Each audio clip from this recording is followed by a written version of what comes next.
프라자합의라는 사건이 있었어요. 1985년 미국과 일본, 독일, 영국, 프랑스 이렇게 5나라가 뉴욕 플라자 호텔에 모여서 회의를 했습니다. 당시 미국 달러가 너무 강해서 미국의 무역 적자가 심각해지고 있었거든요. 그래서 이 나라들이 합의한 건 달러 가치를 의도적으로 낮추자였습니다. 그러면 당연히 다른 나라의 화폐, 특히 일본 엔화의 가치는 올라가게 되죠. 이걸 엔고, 즉 엔화가 강해졌다 라고 말합니다.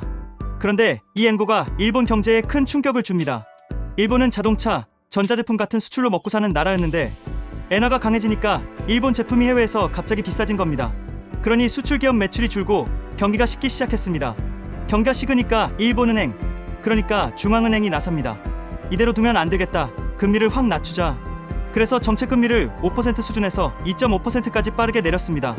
금이라는 건 돈의 가격이거든요. 가격이 내려가니 기업과 가게가 돈을 훨씬 쉽게 빌릴 수 있게 된 겁니다. 이제부터는 눈덩이처럼 굴러갑니다. 대출이 폭발적으로 늘어나기 시작했어요. 집을 사고 싶었던 사람, 공장을 짓고 싶었던 기업들이 지금이 기회다 하면서 돈을 빌렸습니다. 게다가 일본 정부와 금융당국은 수출이 힘드니 내수를 살리자며 은행들에게 대출을 적극적으로 해주라고 독려했습니다. 분위기 자체가 돈 빌려서 썰어였던 거죠. 그럼 그 돈은 어디로 갔을까요? 당시 일본 사람들은 부동산과 주식에 열광했습니다. 모두가 땅값은 계속 오른다, 주가는 계속 오른다라는 믿음을 가지고 있었죠. 싼 이자로 돈을 빌려 땅을 사고 주식을 샀습니다. 땅값과 주가가 오르면 담보가치도 커집니다. 그러면 은행은 더 큰 대출을 내줍니다. 그렇게 빌린 돈이 다시 시장으로 들어가 가격을 더 끌어올리죠. 이게 반복되면서 거대한 거품이 만들어졌습니다.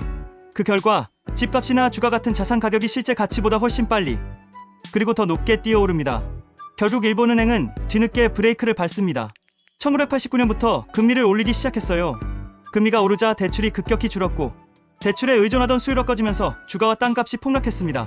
니케이 지수는 1989년 정점인 38,915포인트에서 불과 몇 년 만에 14,000대로 추락했고 도쿄 땅값은 1991년 정점을 찍은 뒤 2000년대 초까지 약 70% 이상 하락했습니다. 은행들은 담보로 잡아둔 부동산 가치가 폭락하면서 부실채권이 쌓였고 금융위기와 장기 침체로 이어졌습니다. 거품을 잡으려고 금리를 올렸지만 시기를 놓쳐 결국 버블은 폭발했고 일본은 잃어버린 30년이라는 긴 침체의 길로 들어서게 된 겁니다.